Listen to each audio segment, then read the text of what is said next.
안녕하세요. 저는 대학교 때부터 만난 남편과 결혼 생활 4년을 채우지 못하고 이혼하게 된 30대 여자입니다. 대학교 때 남편은 참 순진하고 맑은 사람이었는데 이혼할 무렵엔 제가 알던 그 착하던 사람은 온데간데 없고 검은 속내로 가득한 추악한 인간이 있을 뿐이더군요. 원래부터 그런 사람이었는데 제가 몰랐던 것인지 아니면 살다 보니 세상에 찌들어 변해버린 것인지 알 수는 없지만 그 추악한 면모를 아는 순간 저는 이혼을 결심하게 되었습니다. 저의 결혼 생활부터 이혼까지 긴 이야기가 될 수도 있지만 함께 들어보실래요? 저와 남편은 앞서 말했듯이 대학교 때부터 만난 사이였어요. 전 학교를 졸업하며 좋은 기업에 취업을 하게 되었지만 그런 저와는 달리 남편은 번번이 면접에서 떨어지기 일쑤였어요. 남편은 저와 같은 회사를 다니기 위해 열심히 노력했고 전 그런 남편을 응원하며 남편의 뒷바라지를 하기 시작했죠. 그렇게 물심양면으로 남편의 취업 뒷바라지를 한 지 2년 끝에 남편은 드디어 저희 회사에 입사를 하게 되었고 남편의 합격 발표가 나던 날 저에게 프로포즈를 해 결혼까지 하게 되었던 것이었어요. 오랜 연애 끝에 한 결혼 생활. 3년. 딱 3년 행복했어요. 3년 차에 되던 해에 저는 임신을 하게 되었고 얼마 지나지 않아 유산까지 하게 되었습니다. 첫 아기를 잃은 슬픔에 저는 몸도 몸이지만 마음마저 많이 망가져만 갔고 잠시 회사를 휴직하고 쉬어가는 시간을 갖게 되었어요. 다른 것도 아닌 유산으로 인해 쉬는 것인데 그걸 가지고 시댁에서 말이 나오기 시작하더군요. 요즘은 맞벌이 해도 먹고 살기 힘들다고들 하던데 그렇게 쉬어도 되니? 저 이제 일주일 쉬었어요, 어머님. 그리고 쭉 쉴 거 아니고 어느 정도 회복되면 복직도 할 거고요. 저 하나 쉰다고 저희 집 망하면 그게 더 이상한 거 아닐까요?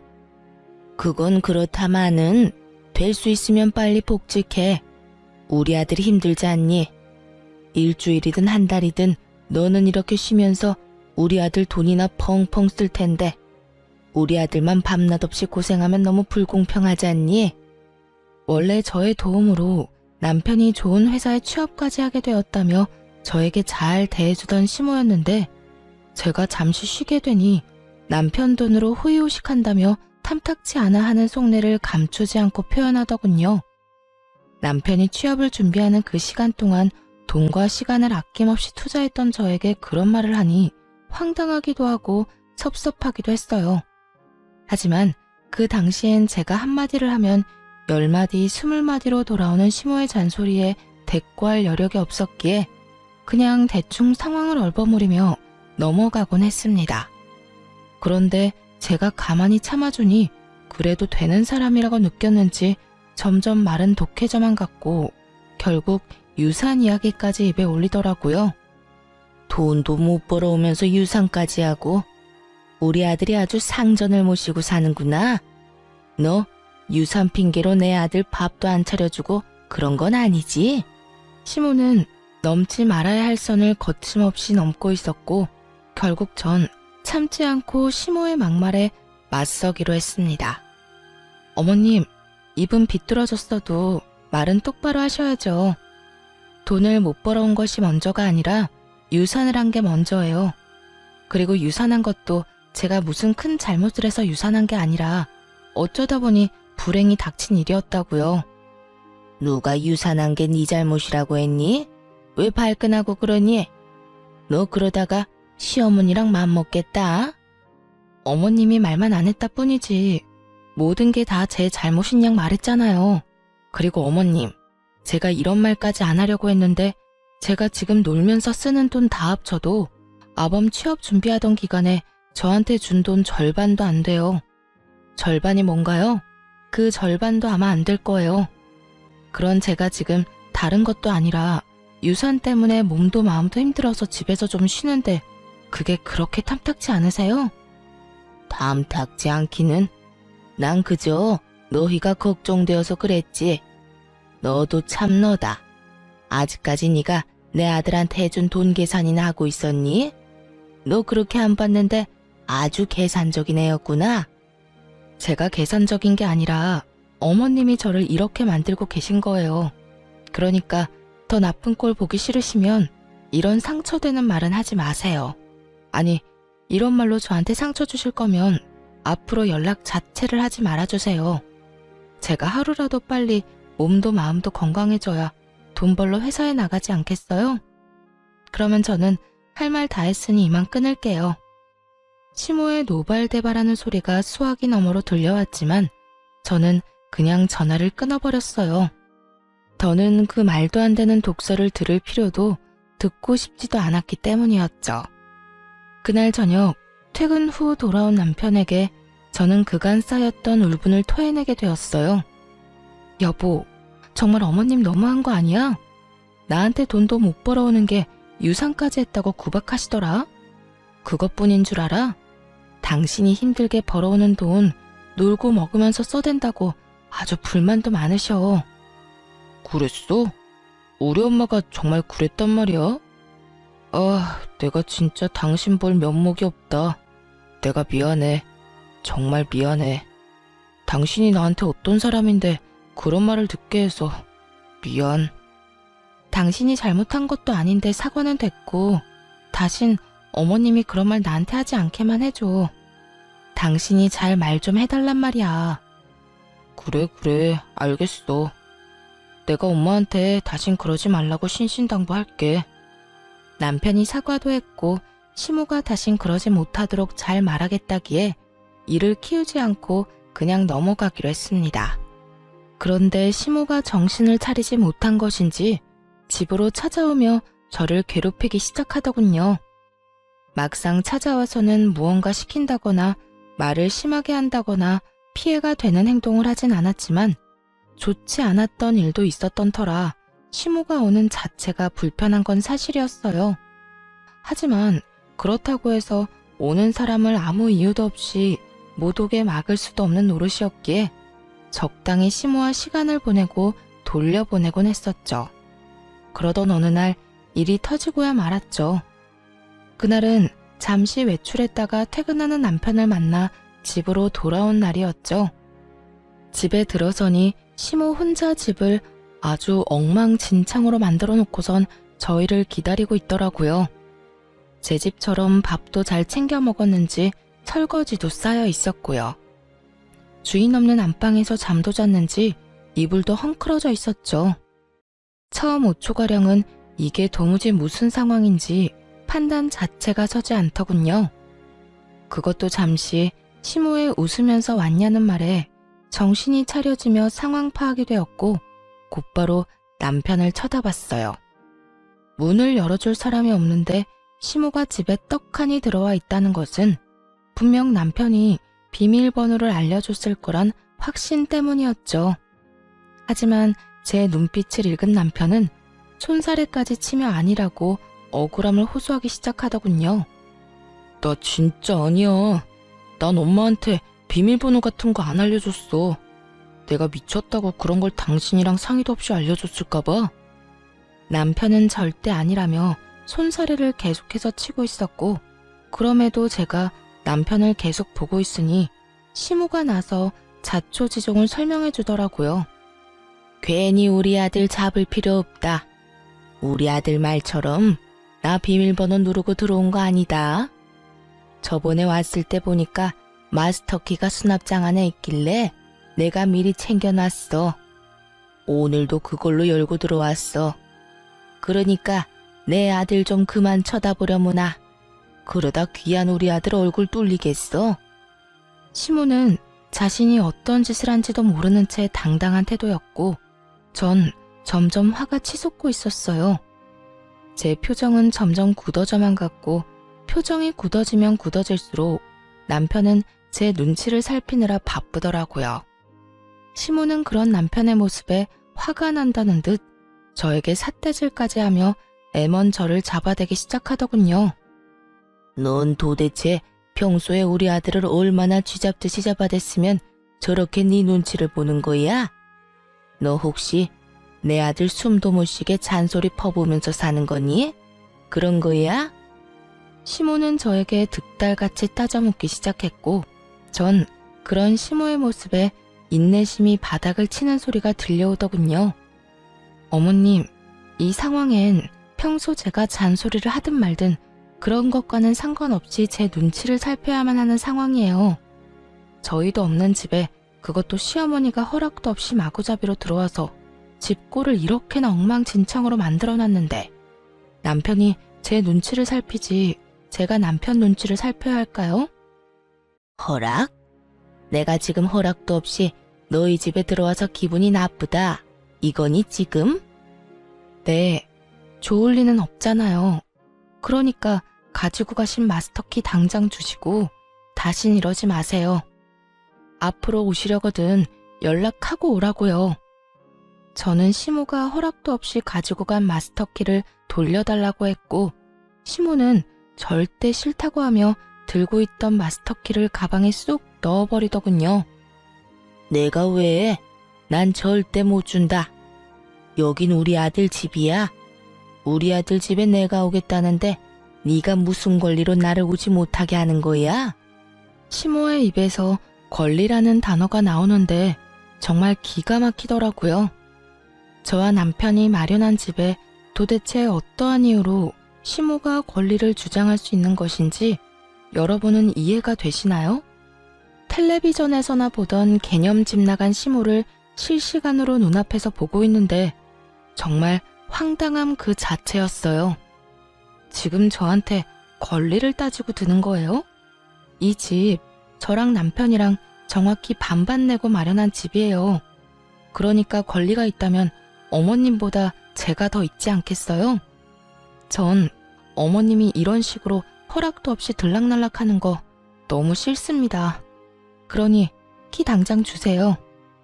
싫다고 분명 말했다. 그러면 이렇게 하면 되겠네.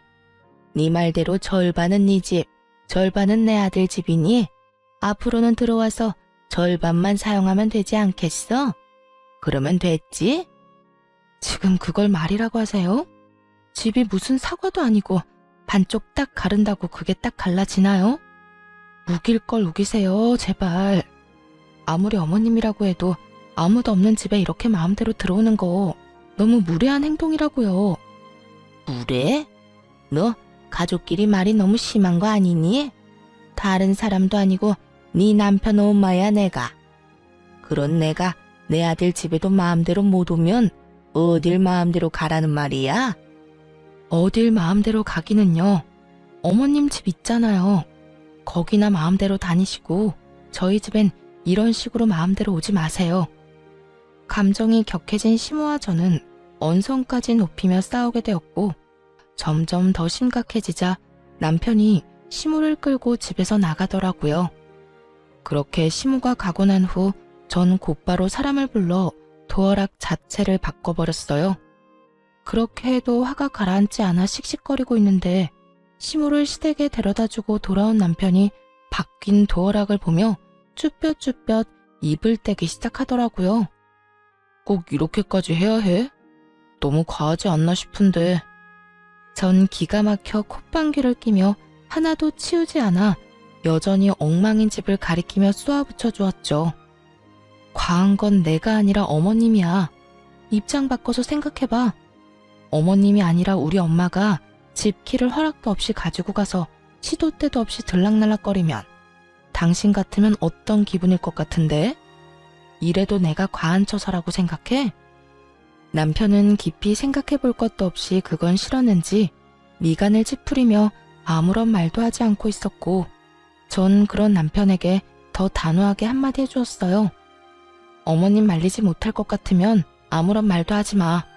나 지금 당신이 생각하는 것보다 훨씬 더 많이 화났으니까.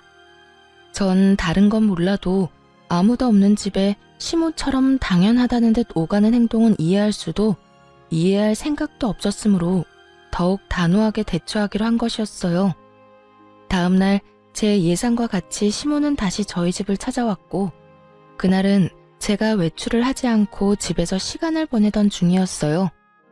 밖이 어수선하다 싶더니 아니나 다를까 시모는 벨도 누르지 않고 문을 열려고 하고 있었고 한참을 문과 실랑이 하던 시모는 그제야 도어락이 바뀌었다는 걸 알았는지 큰 소리의 욕설과 함께 통화하는 소리가 들려오더라고요. 여기요. 문 좀 열려고 하는데 언제쯤 올 수 있어요? 오면 바로 열 수는 있나요? 문을 뜯어내든 부수든 아무런 상관없으니까 빨리 와서 이 문 좀 열어주세요. 시모는 열쇠 집에 전화를 해 문을 뜯어달라고 요구하고 있었고 기가 막혔던 전 바로 현관문을 열어버렸어요. 저와 시모는 눈이 마주쳤고 시모는 전화를 그냥 끊더니 태연하게 이렇게 말하더라고요. 아무래도 네가 안 열어줄 것 같아서 아예 문을 뜯어내고 들어가려고 했더니 왜 열었니? 문 뜯길 때까지 기다리지. 하여튼 요즘 것들 버릇없다고 하더니 시험이 못 오게 도어락을 바꿔? 어디서 배운 건방진 짓거리야? 내가 말했지. 내 아들 집에 내가 마음대로 오는 건 당연한 거라고. 도대체 몇 번을 말해 알아들으시겠어요? 이 집엔 어머님이 마음대로 오갈 수 있는 그 어떠한 권리도 없다니까요. 이 집의 주인은 남편과 저예요. 아무리 어머님이 제 남편의 친엄마라고 한들 저희의 보금자리까지 마음대로 할 권리는 없다고요. 내가 된다고 하면 되는 거고 내가 하겠다고 하면 너는 그저 입 다물고 내 뜻에 따르면 되는 거야. 어디 며느리가 시어미한테 눈 똑바로 뜨고 큰 소리야. 하여튼 도어락 원래대로 해놓지 않으면 다음번에 이 문짝을 다 뜯어내버릴 테니 그런 줄이나 알아. 시모는 적반하장으로 저에게 화를 내고 있었고 전 그런 시모를 인간적으로 대해주면 안 되겠다는 생각이 들었어요. 그랬어요? 그러면 문 닫고 들어갈 테니 어디 뜯으려면 뜯어보세요. 단 우리 집 문에 손이라도 대는 소리가 들렸다간 당장 경찰서에 신고할 겁니다. 보이시죠? 저 농담 아니에요. 저는 이렇게 말하며 휴대전화에 눌린 112 화면을 보여주었고 시모는 씩씩거리며 온갖 욕을 하기 시작했어요. 너 진짜 이런 식으로 나올 거야? 후회 안 할 자신이 있니? 제가 후회를 왜 해요? 이때껏 어머님이 하는 대로 그냥 두고 본 게 후회가 된다면 될지언정 오늘 이런 행동에 대한 후회는 전혀 없는걸요? 그래? 그래, 어디 두고 보자. 내가 내 아들한테 다 말해버릴 거야. 그때 가서도 네가 이렇게 당당한지 두고 보자고. 시모는 끝까지 무섭지도 않은 으름장을 놓으며 집으로 돌아가더군요. 그날 저녁 퇴근을 한 남편에게 하소연을 하게 되었고 남편의 반응이 제 생각과는 달라도 너무 달라졌더라고요. 여보, 오늘 어머님 또 오셨었는데 어떻게 하신 줄 알아? 글쎄 열쇠집에 전화해서 문을 뜯어달라고 하시더라니까. 이러다 진짜 문 뜯고 들어오실 기세야. 그러게 내가 도어락까지 바꾸는 건 너무 과하다고 했잖아. 엄마도 잘한 거 없지만 당신도 마찬가지야. 그래도 우리 엄마인데 경찰까지 들먹이면서 쫓아냈어야 했어. 내가 오죽했으면 그렇게까지 했겠어? 어머님은 가만히 있는데 내가 그렇게까지 했겠냐고. 문을 뜯으려고 했다니까. 우리 엄마도 많이 섭섭했나 보지. 그 순간에 화가 나기도 했을 테고. 이번엔 당신이 잘못했어. 화 좀 가라앉고 나면 엄마한테 사과해. 평소의 남편이었다면 이런 상황에서 시모에게 모질게 한 섭섭함 내비치긴 했을 거예요. 조금이라도 제 편을 들어주었을 텐데 이날은 오로지 시모의 편을 들며 오히려 저를 나무라기 시작하더라고요. 심지어 사과까지 요구했고요. 사과까지 하라고? 내가 뭘 잘못했는데. 애초에 어제 그렇게까지 싫다고 했는데 또 연락도 없이 찾아와서 마음대로 문을 열려고 한 사람은 어머님이야. 거기에다 마음대로 되지 않으니까 사람까지 불러서 문까지 뜯어내려고 했고. 여기서 내가 잘못한 게 뭔데? 112 좀 누른 거? 그렇게 안 했으면 어머님이 고분고분하게 집에 갔을 것 같아? 아무리 그래도 그건 아니지. 당신 이럴 때 보면 많이 매정한 거 알아? 엄마도 당신이랑 그렇게 다투고 나서 좋은 마음으로 화해하려고 찾아온 거일 수도 있잖아. 사과하러 온 사람이 돌려달라는 마스터키로 문을 열고 들어오려고 해? 그게 말이나 된다고 생각해? 앞뒤가 맞는 상황이라고 생각하냐고. 그저 어머님은 어제 내가 그렇게 했으니 오늘 나한테 복수하려고 찾아오신 거야. 당신은 당신 엄마를 그렇게 몰라? 설사 엄마가 그런 목적으로 왔다고 한들 당신이 좀 져줬어도 되잖아. 꼭 그렇게까지 해야지 직성이 풀려. 어쨌든 이번엔 나도 당신이 이해가 안 된다. 정말 실망이야. 남편은 더는 제 말을 들어보려는 의지조차 없어 보였어요. 그렇게 저희 사이는 멀어지기 시작했어요. 점점 더 멀어지는 남편을 보며 아무리 생각해봐도 남편의 갑자기 변해버린 행동이 이해가 되지 않았어요. 객관적으로 생각해도 아무도 없는 아들 집에 마음대로 문 따고 오가려고 하는 시모가 잘못한 것이 분명한데 남편의 일방적으로 치우친 행동이 이해가 되지 않았죠. 남편과 결혼 이후 처음으로 크게 싸운 것이 되었고 전 남편이 이해되지 않는 것을 넘어 의심스러워지기 시작했어요. 거기에다 시모가 잠잠한 것도 이상했죠. 시모의 성격상 그런 일이 있었다고 한들 저희 집으로 찾아와도 몇 번을 찾아와 난리를 부렸어야 하는 사람인데 찾아오기는커녕 연락조차 오지 않더라고요. 남편은 저와 사이가 좋지 않다는 걸 핑계로 집으로 돌아오는 시간이 늦어지고 있었고 남편을 오래 봐왔던 시간만큼 누구보다 남편을 잘 알던 저는 우리 관계를 위해서도 뒷조사가 필요하다고 생각했어요. 무엇보다 이상한 건 저를 대하는 남편의 태도였죠. 여보, 요즘 너무 늦는 거 아니야? 야근을 강요하는 회사도 아닌데 이렇게 늦게까지 뭐 하다 오는 거야? 알아서 뭐하게? 어? 나는 걱정되어서 그렇지.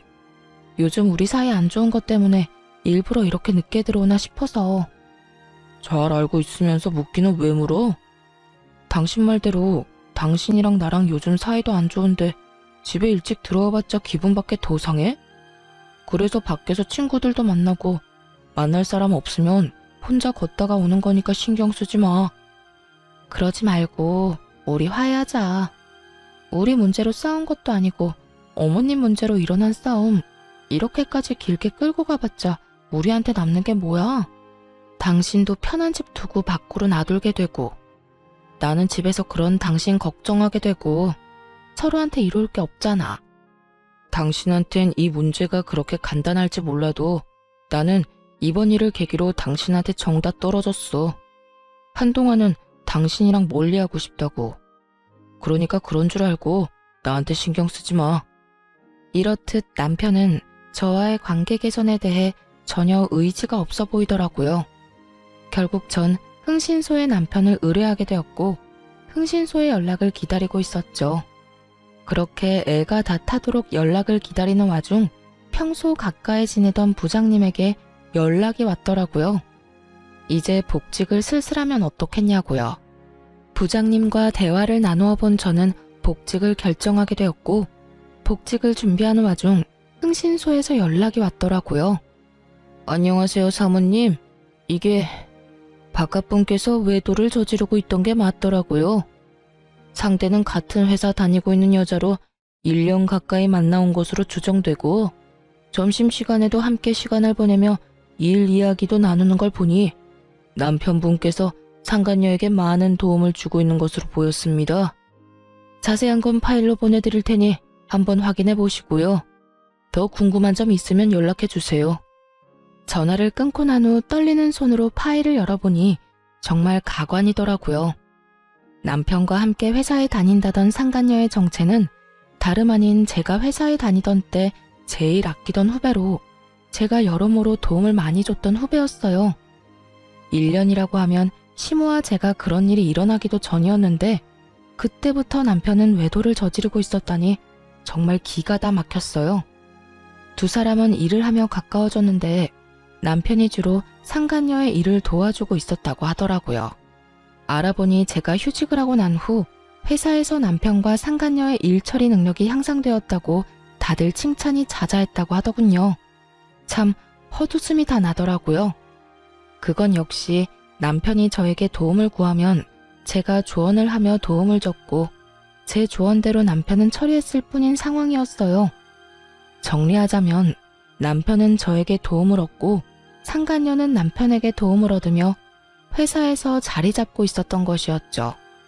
제 뒷바라지를 받으며 제 덕에 취업을 한 남편놈이 이젠 내 덕에 외도까지 저지르고 있었다는 사실을 알고 나니 두 연놈을 가만두면 안 되겠더라고요. 그렇게 복수를 계획하며 이혼을 준비하는 사이 복직 날짜가 다가왔고 전 서류들을 준비해 남편도 모르게 회사로 출근을 했어요. 출근을 하니 회의실에서 남편이 발표를 하고 있더군요.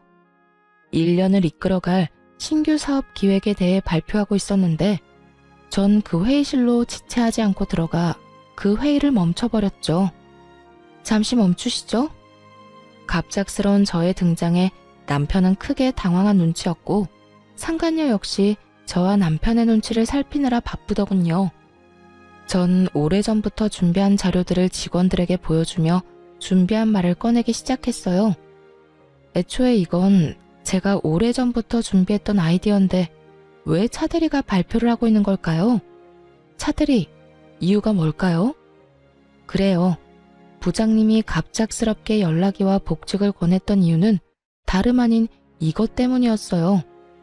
남편은 저도 모르게 제 노트북에서 제가 오랜 시간 동안 공들여 기획 중이던 아이디어를 마치 본인의 아이디어인 양 회사에 제출했고 제가 이 아이템을 구상하던 당시 함께 머리를 모았던 부장님이 저에게 연락을 줬던 것이었죠.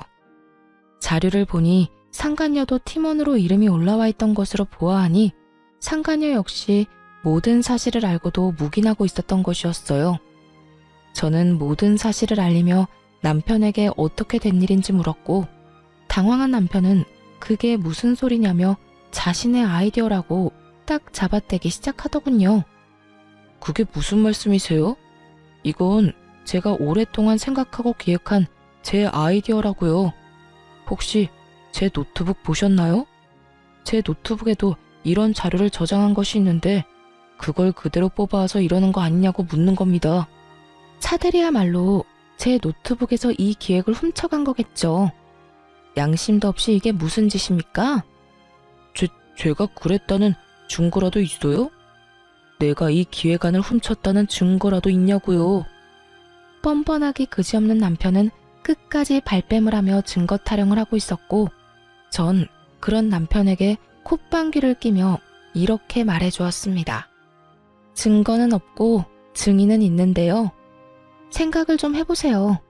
하필 차대리가 이 발표를 하는 날 하필 제가 이렇게 복직을 해서 회사에 나왔는데 그게 다 우연이라고 생각해요? 증인이라니 설마... 네, 맞아요. 부장님께 연락받았어요. 저하고 부장님이 함께 기획하던 아이디어인데 차대리가 떡하니 차대리 이름 붙여서 기획서 올렸다고요. 그러니 내가 편안히 쉴 수가 있었겠어요? 그게 부장님이랑 짜고 거짓말하는 걸 수도 있잖아요. 두 사람 워낙 친하니까 나 물먹이려고 거짓말하는 건지 어떻게 알아요? 다들 믿지 마세요. 이건 전부 거짓말이라고요. 남편은 끝까지 이상한 소리를 해대고 있었고 그때 프로젝트를 진행하게 되면 함께하려 했었던 직원들이 나서주기 시작했어요. 저도 증인이에요. 저도 그 프로젝트 시작하게 되면 참여할 수도 있다고 기획안이랑 다 살펴본 적 있거든요. 그래서 차대리님이 이 계획서로 발표하실 때 이상하다 하긴 했어요. 저도요. 저 역시 기획안 본 적 있어요. 여러 사람이 제 말에 힘을 실어주고 있었고 남편은 더는 우길 수가 없다 싶었는지 붉어진 얼굴을 하고선 저를 회의실 밖으로 끌고 나와버리더군요. 당신 내가 잘 되는 게 그렇게나 꼴보기 싫었어? 아무리 그래도 그렇지 이건 너무하잖아. 당신이 이딴 식으로 나오면 내가 앞으로 회사 생활을 어떻게 해? 좋은 게 좋은 거라고 당신 노트북에서 묵혀 없어질 바엔 나라도 이렇게 꺼내주면 오히려 고마워해야 하는 거 아니냐고. 남편은 말도 안 되는 개소리를 참 뻔뻔하게도 내뱉더군요. 그리고 이 일이 잘 됐으면 내 진급은 따놓은 당상일 텐데 그렇게 됐으면 나만 좋아? 당신도 좋았을 거 아니야.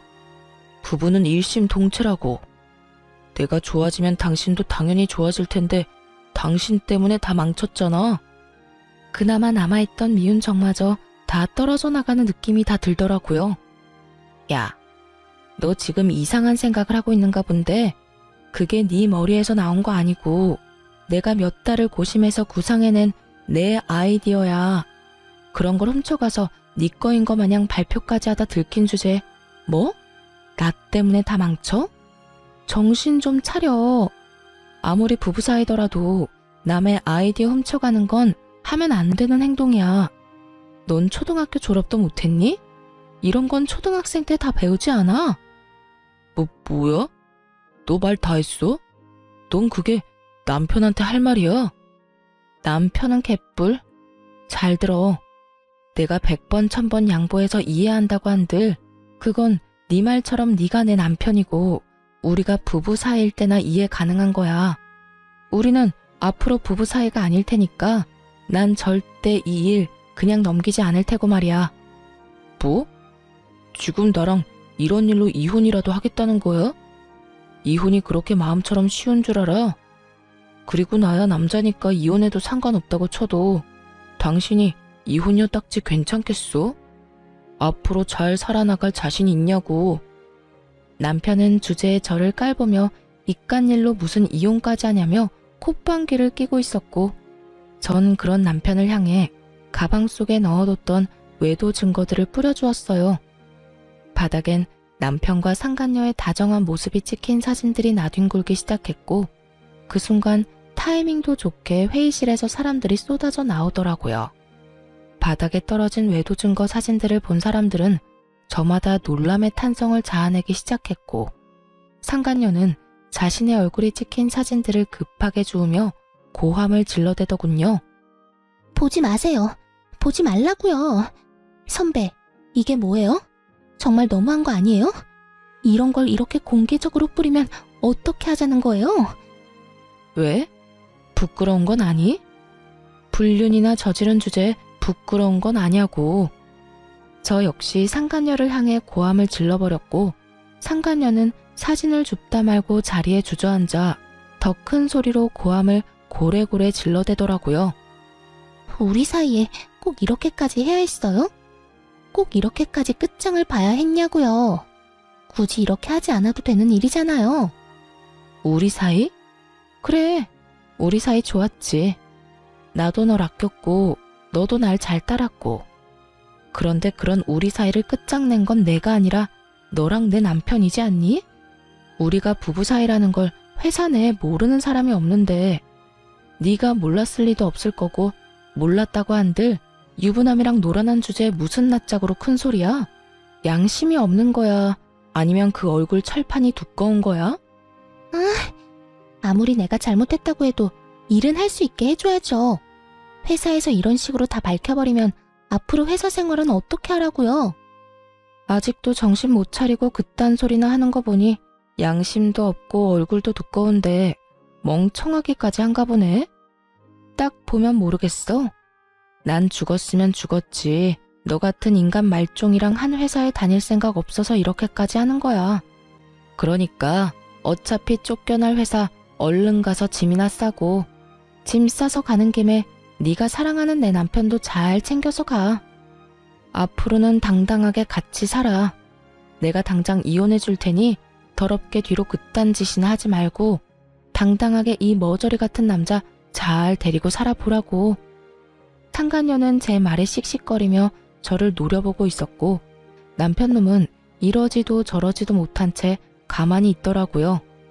그 모습을 보는데 저렇게 한심한 놈이랑 이때껏 살았다는 생각에 저 자신이 참 한심스럽게 느껴지더군요. 한참을 눈치를 살피던 남편은 저에게 무슨 할 말이라도 있는 것인지 제 손을 잡으려고 했고 전 그런 남편의 손을 뿌리쳤어요. 어딜 잡으려고 그래? 네 짐도 다 싸서 네가 사랑하는 저 여자 집으로 보냈고 비밀번호도 바꿔버렸으니까 오늘부터 집에 오지 마. 소장 보낼 테니 법원이나 시간 맞춰 잘 나오고. 할 말을 다한 저는 그대로 자리를 벗어났고 그날 오후 회사에선 두 사람에게 바로 권고사직 처분을 내려버렸습니다. 처분이 나오자마자 남편과 상간녀는 이딴 회사에 본인들 역시 미련이 없다는 막말을 하며 짐을 싸들고 나가버리더군요. 이딴 회사 나도 미련 없다 이거야. 자기야, 가자. 당장 우리 집으로 가서 맛있는 밥이나 차려 먹자고. 그래 자기야. 회사도 그만두게 되고 이 지긋지긋한 이혼도 하게 되고 아주 일석이조네. 이딴 회사 그만두면 내가 큰일이라도 날까봐. 이거 왜 이래? 다른 곳에 이력서만 넣으면 너도 나도 오라고 난리라고. 두 사람은 저에게 들으라는 듯이 자기라고 서로를 칭하며 나가버렸고 전 그저 시간이 빨리 가 이혼만 끝나길 바라고 또 바랐습니다. 그렇게 저는 좀 더 쾌적한 회사 생활을 하며 이혼을 진행하게 되었고 재산 분할부터 해서 두 사람에게 위자료까지 받고 성공적으로 이혼할 수 있었습니다. 이혼을 하고 난 후 얼마 지나지 않아 두 사람이 바로 재혼을 했다는 소식을 듣게 되었는데 그 행복도 오래 가지 못한 것 같더라고요. 재혼 소식을 들은 지 3개월도 채 되지 않아 뻔뻔하게 상간녀에게 연락이 왔으니까요. 무슨 일이야? 나한테 더 남은 할 말이 없는 걸로 아는데. 선배, 나 미칠 것 같아요. 선배 때도 그랬어요? 글쎄 어머님이 계속 우리 집에 연락도 없이 찾아온다고요. 비밀번호 알려달라고 하는 거 안 알려줬더니 마스터키를 찾아내서 문을 막 열고 들어오는데 미칠 것 같다고요. 전 시모의 한결같은 그 개념 없는 행동이 그 순간엔 고맙기까지 하더군요. 상간녀의 말을 들어보니 전 시모는 여전히 아들 집을 제 집처럼 생각하고 있었고 이번엔 먼저 비밀번호를 알려달라는 요구를 했다고 하더군요. 하지만 그것이 거부당하자 저에게 했듯이 마스터키를 찾아내서 아들 집을 제 집처럼 오가고 있었던 것이었어요. 하지만 상간녀 역시 이런 일을 당하고 있을 사람은 아니었어요. 그래서 그 말 하려고 나한테 전화한 거야? 아니요. 선배 때는 어땠나 해서요. 어찌되었든 전 당장 어머님이랑 인연 끊고 살자고 했어요. 아니, 어떻게 그런 어머님이랑 왕래하면서 살겠어요? 내 아들 집이니 내 마음대로 오가겠다는 말이 요즘 세상에 가당키나 한 말이냐고요. 제가 당장 영 끊지 않으면 이혼이라고 하니까 2번 이혼은 싫은지 인연 끊겠다고 하더라고요. 전 남편은 2번의 이혼은 싫었는지 그렇게나 죽고 못 살던 전 시모와의 인연을 끊겠다고 했고 상간녀는 자랑과 하소연을 오가며 그간의 모든 이야기를 다 풀어놓을 기세로 말하기 시작했어요. 그래서 할 말이 뭔데? 왜 전화까지 해서 묻지도 않은 네 사생활 이야기를 늘어놓는 거야? 그게 막상 이렇게 되고 나니까 하소연할 데가 없더라고요. 생각나는 사람은 선배밖에 없고 회사에서도 선배였지만 이 집안 생활에서도 선배잖아요. 그래서 이것저것 궁금한 게 많더라고요. 말이 나왔으니까 물어보는 건데 저 인간 저희 다니던 회사의 취업은 어떻게 한 거예요? 아직까지 취업도 못하고 집구석에서 놀고 있어요. 저는 임신까지 덜컥 해버려서 취업도 안 되고요. 정말 이러다가 미쳐버릴 것 같아요. 무슨 남자가 능력이 없어도 저렇게까지 없을 수가 있는지. 요즘 새삼 저딴 놈 데리고 산 선배가 대단하다는 생각이 다 든다니까요. 상간녀는 여전히 제가 본인을 아끼는 선배라 생각하고 있는 것인지 할 말 못할 말 구별도 하지 못하고 그저 입에서 나오는 대로 하소연을 하고 있더군요. 야, 내가 가만히 들어주니까 계속해도 되는 줄 아나 본데 적당히 좀 해. 나 네가 데리고 사는 남자 전부인이야. 네 인생 네가 꼬아놓고선 누구한테 전화해서 하소연질이야? 네 인생은 네가 알아서 행복하게 잘 살아보도록 하고 다신 이딴 전화도 하지 마. 알겠어? 전 그대로 전화를 끊어버렸고 한동안은 그 인간들을 잊고 살았어요. 그런데 이 지긋지긋한 소식의 피날레를 장식해줄 연락이 전 남편에게서 오더라고요. 저기, 잘 지냈어? 혹시 내 와이프한테 최근에 연락 온 적 있었어? 전 남편은 망설이는가 싶더니 본론을 꺼냈고 전 그런 전 남편에게 비웃음을 지어주며 대답해줬어요. 네 부인을 왜 나한테 찾아? 설마 홀몸도 아닌데 집이라도 나간 거야? 그게 집사람 유산했어. 대강 아는 것 같으니까 편하게 이야기할게. 나 집사람 때문에 엄마랑 인연까지 끊었는데 그것 때문에 엄마가 화가 많이 났었나 봐. 당신도 알잖아. 우리 엄마가 나에 대한 사랑이 유별난 거. 그런데 그런 아들이랑 며느리 때문에 영까지 끊게 생겼으니 화가 나지 않았겠어? 그래서 하고 싶은 말이 뭔데? 할 말 있으면 빨리 해. 우리가 전화 길게 할 사이는 아니잖아. 그래서 우리 엄마가 화가 많이 났는지 우리 집에는 못 들어오니까 우리 집 근처에서 기다리고 있다가 집사람을 좀 괴롭힌 모양이야. 처음엔 말로 하다가 점점 감정이 과격해지면서 손까지 올린 모양이더라고. 그것 때문에 임신 초기였던 집사람은 유산까지 해버렸고 말이야. 그래서 태어나는 날 데리러 갔더니 도망을 쳐버렸는지 어디에도 없고 연락도 안 돼. 알만한 상황이었어요. 전시모의 성격에 연을 끊게 만든 상간녀를 가만둘 리 없었고, 그렇지 않아도 아끼고 아끼던 아들이 재혼남이 된 것도 모자라 백수까지 되어서 그렇지 않아도 기회를 엿보고 있었던 터겠죠. 이런저런 감정이 다 섞인 전시모는 상간녀를 호되게 몰아붙였고, 그렇게 유산까지 하게 된 상간녀는 그대로 살고자 도망을 쳐버린 것이었어요. 그래서 나한테 연락을 한 거야? 혹시나 네 부인이 나한테 찾아라도 왔을까봐? 다 연락해봤는데 다들 모른다고 하길래. 달린 머리로 생각이란 걸 좀 해.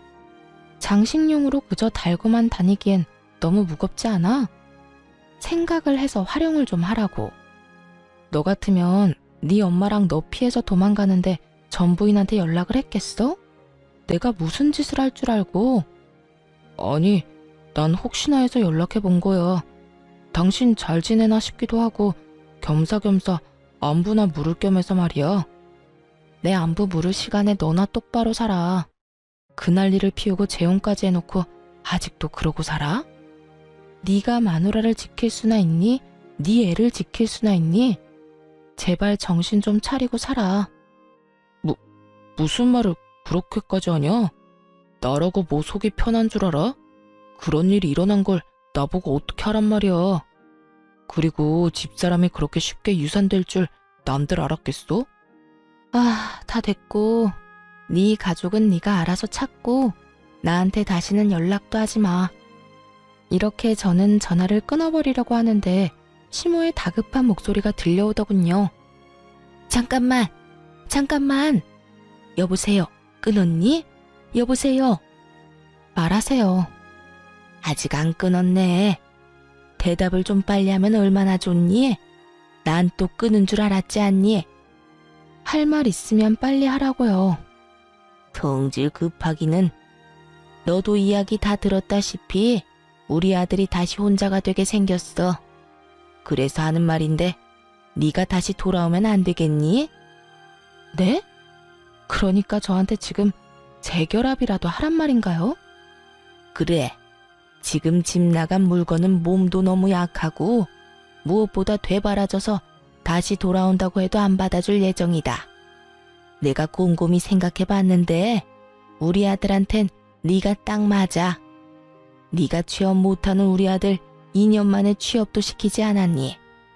그러니까 이번에도 우리 아들이랑 같이 살면서 다시 한번 사람 구실하고 살게 만들면 되지 않겠니? 정말 감탄이 다 나오더라고요. 어떻게 사람이 뻔뻔해도 이렇게까지 뻔뻔할 수가 있는지 놀랍기까지 했으니까요. 하긴 조강지처였던 저는 3년 만에, 그리고 재혼한 상간녀는 3개월 만에 내쫓았는데 이 정도 뻔뻔해야 가능한 일이었지 않나 싶기도 하더군요. 대답을 목이 빠지라 기다리는 듯 했고 전 그런 전시모에게 크게 한 방 먹여주기로 했어요. 아줌마, 잘 들으세요. 아줌마 같은 인간이랑 가족으로 다시 엮일 바엔 평생 혼자 살 거네요. 뻑하면 아들 집이 내 집이다 하고 찾아오질 않나. 못 들어오게 하면 문을 뜯어낼 거라고 하질 않나. 그것뿐이에요. 아들하고 며느리 사이의 이간질은 물론이고 이번엔 뱃속의 손주까지 그 손으로 잃게 했다면서요. 그런 아줌마 며느리를 다시 하라고요? 내가 어떻게 이혼했는데 그 짓을 다시 하러 제 발로 가겠어요? 정신 차리세요. 정신 차리는 김에 아들 재혼도 못하게 하고요. 또 누구 인생 망치려고 아들 재혼을 시켜요? 그냥 그 능력도 없는 놈 끼고 평생 사세요. 시모는 입에 담지도 못할 욕을 하기 시작했고 마지막으로 으름장을 놓고 전화를 끊어버렸어요. 아줌마나 아줌마 아들이나 다신 나한테 전화하면 이번에야말로 경찰에 신고할 테니 그런 줄 알고 끊어요. 그렇게 전화를 끊어버린 후 저는 바로 번호를 바꿔버렸어요. 제가 알기론 퇴직금도 저에게 위자료로 주고 신혼집도 빚을 내서 마련한 집일 텐데 빚쟁이가 된 아들을 꼼짝없이 안고 살게 된 전시모나 빚쟁이 백수가 되어버린 전남편이나 인생이 제대로 꼬여버린 상간녀까지 그 앞날이 참 시궁창이었겠다 싶었네요. 그 후 전 회사에 다니며 잘 지내고 있어요. 한동안은 저의 이혼 스토리 때문에 떠들썩하긴 했지만 이젠 시간이 꽤 흘러 그 이야기를 꺼내는 사람은 없네요. 전 올해 진급을 했고 여전히 혼자인 채로 지내고 있습니다. 혼자인 자유를 만끽하고 있다고나 할까요? 주말엔 집에서 온종일 잠을 자며 충전의 시간을 갖기도 하고 혼자 영화를 보러 다니고 여행도 다니며 아주 만족스러운 시간을 보내고 있어요. 가끔 외로워질 때도 있지만 가끔 느껴지는 그 외로움마저 행복하게 느껴지는 걸 보면 이혼 참 잘했다고 생각하기도 해요.